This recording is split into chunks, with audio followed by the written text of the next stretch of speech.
One morning, as I was about to leave for the office, Agrafena, the woman who cooked, washed, and kept my house in order, approached me. To my surprise, she started a conversation. She had always been a quiet, simple, and straightforward woman. In the 6 years she'd worked for me, she'd barely said anything beyond asking about meals. "I came to talk to you about something, sir," she said suddenly. "You should rent out that small room." "Which small room?" "The one next to the kitchen, of course." "Why?" "Because people rent out rooms to lodgers. But who would take it? Who would want it?" "Oh, some lodger would. Who else?" "But, good woman, there's hardly space for a bed in there. You couldn't even move around. Who could live in such a place?" "Live? Who needs to live? As long as there's space to sleep, that's enough. He'll stay by the window." "Which window?" "As if you don't know. The one facing the street. He'll sit there, sewing or doing some work. Maybe even on a chair. He has his own chair and table. He has everything." "All right, so who is this person?" "Oh, a good man, an experienced one. I'll cook for him and I'll charge him 3 rubles a month for room and board." After much persuasion, I finally understood that some old man had convinced Agrafena to take him in as a lodger and boarder in her kitchen area. Once an idea got into Agrafena's head, it had to happen, or I'd have no peace. When she disliked something, she'd sink into deep thought and become profoundly sad for 2 or 3 weeks. During those times, my food would spoil, clothes would go missing, floors uncleaned. In short, I'd suffer greatly. I'd long realized that this quiet woman couldn't form plans or generate new ideas on her own. But if an idea somehow lodged in her simple mind, stopping it meant breaking her mentally for a while. Valuing my mental peace above all, I immediately agreed. "Does he have a passport or some papers?" "Yes, absolutely. He's a good man, experienced. He promised 3 rubles. The very next day, this new lodger appeared in my modest bachelor's apartment. It didn't bother me. In fact, I was secretly pleased. I was a solitary man by nature. No close friends, no visitors. I'd spent 10 years withdrawn into my own world, so I'd grown used to loneliness. But the thought of another 10 or 15 years like this, with the same Agrafena, the same bachelor rooms, depressed me. If this new person was decent, he'd be a blessing. Agrafena was right. My new lodger was indeed an experienced man. His passport showed he was a retired soldier, though I could tell that from his face alone. Old soldiers are easy to spot. Astafy Ivanovich was one of the best examples of his kind. We got along well. The best part was that Astafy would sometimes share stories from his life. In my dull, boring existence, a storyteller like him was a treasure.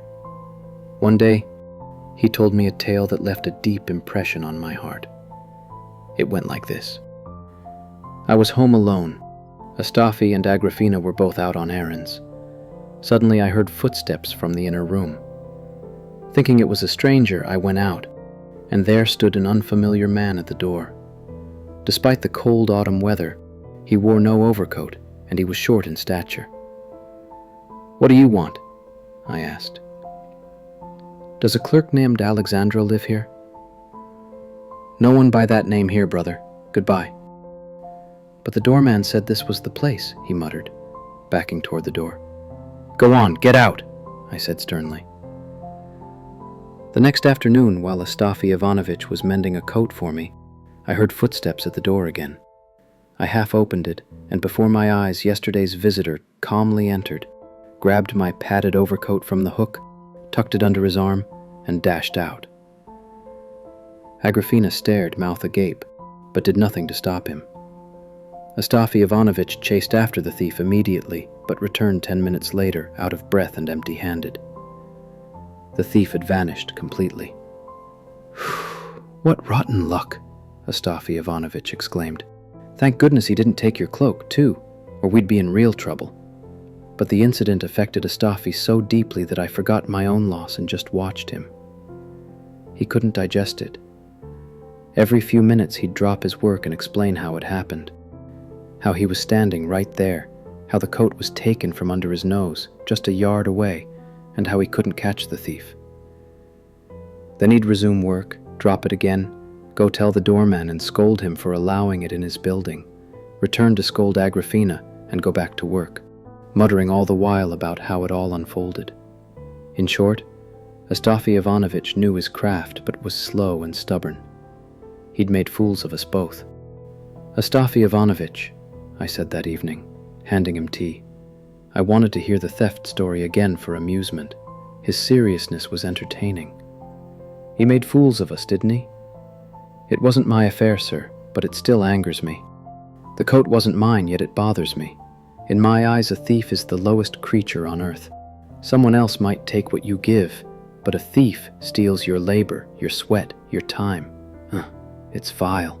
I can't even talk about it without rage. Why aren't you upset about your loss, sir?" "Yes, you're right, Astafy Ivanovich.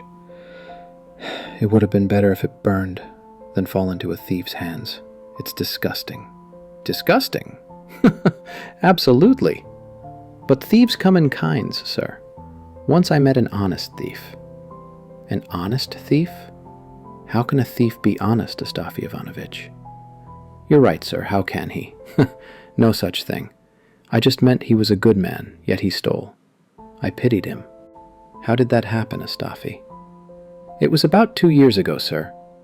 I'd been jobless for nearly a year, right after losing my position. That's when I met this poor homeless man. We met in a tavern. He was a drunkard, a vagrant, a beggar.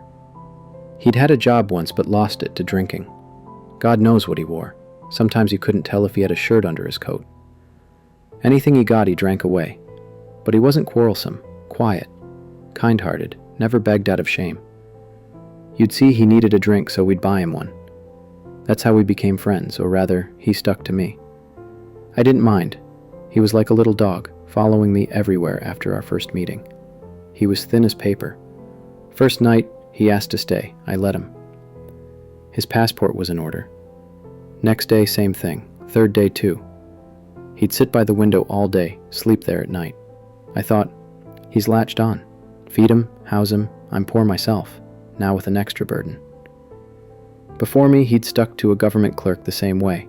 They'd drink together, but the clerk drowned in sorrow and died from drink. The man's name was Emelyan Ilyich. I wondered what to do. Kick him out? I felt ashamed and pitied him. I'd never seen anyone so helpless. He never spoke up, never asked, just sat quietly, eyes like a dog's on its master. Drink ruins a man like that. How could I say, "Go, Emelyanushka. Nothing for you here. I barely feed myself." I'd imagine his reaction, staring blankly, then understanding, rising slowly, bundling his rags in that old torn red checkered kerchief. God knows what was in it. Adjusting his worn coat to look decent and hide holes, he was sensitive. Then he'd open the door quietly, tears in his eyes, and leave. No. A man can't be ruined like that.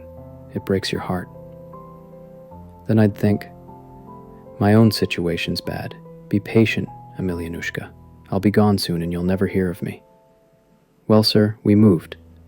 My master, Ivanovich, God rest his soul, said, "I'm satisfied with you, Astafy Ivanovich. When we return from the village, we'll hire you again." I was his butler, good man, but he died that year. After his funeral, I packed my things, a bit of money, and thought I'd rest. I knew an old woman, a retired nurse on pension. I rented a corner in her room, the last free spot. "Good, Emyanushka.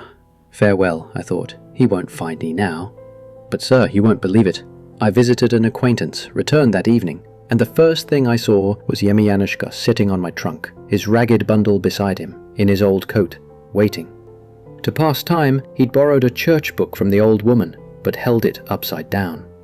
He sniffed me out. My heart sank. Why didn't I kick him out sooner? Straight away I asked, "Brought your passport, Emelyanushka?" I sat down thinking, will this vagrant trouble me much? Not really, just feed him. Bread and onion in the morning for flavor. Same at noon, kvass with onion and bread at night. If cabbage soup turns up, we're both full. I'm no big eater and a drunkard eats little. He wants vodka or green liquor. He'll ruin me with his drinking, I thought. But another idea struck deep. If Emelyanushka left, I'd have no purpose left. That moment I decided, I'd be his father, his guardian. I'd save him from ruin, wean him off drink. Fine, Emelyanushka, stay, but obey me. I thought, get him a job gradually. Let him rest first, see what he's suited for. Every man has talents. I observed him quietly. Emelyanushka was utterly ruined. I started advising gently. Emelyanushka, you must reform. Quit drinking. Look at your state. Your coat's so ragged, it screams, turn me into a sieve. Time to stop. Emelyanushka sat quietly, head bowed. Sir, believe me, drink had ruined him so much, his tongue was tied. Ask about cucumbers, he'd answer about beans. I talked, he listened, then sighed deeply. What's wrong, Emelyan Ilyich? Why the deep sigh? Oh, nothing. Don't worry, Astafy Ivanovich. You know, 2 women fought on the street today. Good? What happened? One accidentally knocked over the other's basket of cranberries. The other deliberately spilled hers and trampled them. And then? Nothing, Astafy Ivanovich, just telling. Nothing. Just telling, I thought. He's drowned his wits in drink. And you know, a gentleman dropped a note on Gorokovaya Street, no, Sadovaya, and a peasant saw it, said, my luck. But another saw it first, said, no, mine, I saw it before. So? They fought over the note, Astafy Ivanovich. A policeman came, took it back to the gentleman, threatened jail if they fought again. What's special about that, Emelyanushka? Nothing. People laughed, Astafy Ivanovich. Ah, Emelyanushka, what do people matter? You've sold your soul for a copper. But know what I'll say? What, Astafy Ivanovich? Get a job. I keep saying, have mercy on yourself. But what can I do, Astafy Ivanovich? I don't know. No one will hire me. That's why you were fired, Emelyan. Being a drunkard won't stick anywhere. And you know Lastochkin, the hotel waiter? He was called to the office today, Astafy Ivanovich. Why? I don't know. Maybe they needed him. We're in bad shape, poor Emelyanushka. God punishes our sins. What to do with such a man? But he was cunning. I'd advise, he'd listen. But when I got angry, he'd grab his coat and slip away. Wander all day, return drunk. Where he got money, God knows, not from me. Finally I said, no, Emelyan Ilyich, you're worsening. Quit drinking. If you return drunk again, you'll sleep on the stairs. I won't let you in. Emelyanushka stayed home 2 days, but on the 3rd slipped out. I waited. He didn't return. I won't lie, sir, I got scared. Pitied him too. What have I done? Scared him off forever? Where is he? He might wander off, God forbid. Night came, no return. Morning I checked the porch. He was on the stairs, head against the wall, frozen stiff in the cold. What's this, Emelyanushka? God have mercy, where will you go? You were angry that day, Astafy Ivanovich. Said I'd sleep on the porch. I didn't dare come in. I felt anger and pity. At least find some work instead of guarding stairs. What work, Astafy Ivanovich? Pick up a needle. Mend it like a decent man. Sir, he actually picked up a needle. I said it in jest, but he was so scared he started sewing. Took off his coat, tried threading. His eyes red, swollen, hands shaking. He licks the thread, twists it, but fails. He gave up, looked at me. What are you doing, Emelyanushka? If someone saw, I'd be ashamed. I said it in jest as a taunt. Stop this foolishness. God bless you. Sit quietly. Don't disgrace me by sleeping on stairs. What can I do, Astafy Ivanovich? I know I'm a drunk, worthless, only troubling you. You're my benefactor. His blue lips quivered. A tear rolled down his pale cheek, caught in his stubbly chin. Emelyanushka burst into sobs. God have mercy. Felt like a knife in my chest. I never expected such tenderness. Who could have thought? No, Emelyanushka, I thought. I'll abandon you like trash. Why drag the story? These are trifles. You wouldn't think twice, but if I had means, I'd prevent it all. I had riding breeches.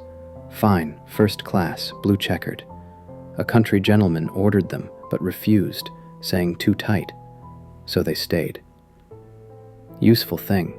Sell for 5 silver rubles at a rag shop, or make 2 trousers for Petersburg gents left over from my vest. For us poor, everything counts. Emelyanushka was in bad shape then. Sat all day, no drink, no food, like an owl in a corner. Heartbreaking. Either penniless or reformed, he'd quit, heeded me. Life went on. A holiday came. I attended evening prayers, returned. Emelyanushka by the window, drunk, swaying. Ah, so that's it. I checked my things. Opened the trunk. Breeches gone. Searched everywhere. Vanished. Felt like a stab to the heart. Rushed to the old landlady, accused her first. No suspicion on Emelyanushka, though he swayed drunk. No, sir, God bless. What would I do with riding breeches? Ride horses? I lost a skirt myself. No idea. Who came? No one. I was here. Emelyan Ilyich went out, returned, sits there. Ask him. Emelyanushka, did you take those new riding breeches, the ones for the country gent? No, Astafy Ivanovich, I didn't touch them. Bewildered, searched again. Nothing. He swayed. I sat by the trunk, bent over, glanced at him suddenly. My heart pounded like fire, face hot. Emelyanushka looked too. No, Astafy Ivanovich. You think maybe I took those breeches? I didn't touch them. Where are they then, Emelyan Ilyich? No, Astafy Ivanovich. I never saw them. What, Emelyan Ilyich? Did they walk away on their own? Maybe so, Astafy Ivanovich. That did it. I stood, lit a candle, sat to work, mending a vest for the clerk below. But my heart burned, pained. I'd rather burn all my clothes. Emelyanushka sensed my rage. A guilty man smells the storm from afar, like birds sense a gale. Astafy Ivanovich, Emelyanushka began. You know Antip Prokorich, the apothecary? He married the wife of that coachman who died recently. I glared so fiercely he trembled. He read it all in my eyes. He rose, went to the bed, rummaged. I waited. He muttered, No, not here. Where is it, Lord? I watched. Then he crawled under the bed on all fours. I couldn't bear it. What are you doing under the bed, Emelyan Ilyich? Looking for the breeches, Astafy Ivanovich. Maybe they fell. You wretch! In my state, on your knees to help me. No matter, Astafy Ivanovich. I'll check. They'll turn up. Listen, Emelyan Ilyich. What, Astafy Ivanovich? You stole them like a thief, repaying what you ate and drank? No, Astafy Ivanovich. He stayed face down under the bed, long time, then emerged, white as a sheet. He stood, sat by the window, silent for 10 minutes. No, Astafy Ivanovich, he said, rising toward me. Even now I see him, terrifying. No, Astafy Ivanovich. He trembled, pounding his chest with a shaky finger, voice quavering. I froze. Fine, Emelyan Ilyich, as you wish. If I wrongly accused you in my folly, forgive me. As for the breeches, let them go. We'll live without. Our hands work. We won't steal or beg. We'll earn. Emelyanushka listened, stood, then sat, all evening motionless. I went to bed. He stayed put. Morning, he lay curled on the floor in his old coat, too broken to reach bed. After that, sir, I couldn't like him. For days, I hated him. Like he'd robbed my own son, wounded my heart. Ah, Emelyanushka. But he drank non-stop for 2 weeks, drunk constantly. Out mornings, back late. Not a word in 2 weeks. Like grief ate him inside, or he wanted self-destruction. Finally stopped. Money gone, I guess. Back to window sitting. 3 days, 3 nights, silent. Then I saw him crying, sitting, tears streaming, unaware. Seeing the man weep like that is heartbreaking, sir. What's wrong, Emelyanushka? His body shook. First words since that night. Nothing, Astafy Ivanovich. I pitied him. God bless, Emelyanushka. Forgets what's lost. Don't sit so gloomy. Oh, nothing, Astafy Ivanovich. No matter.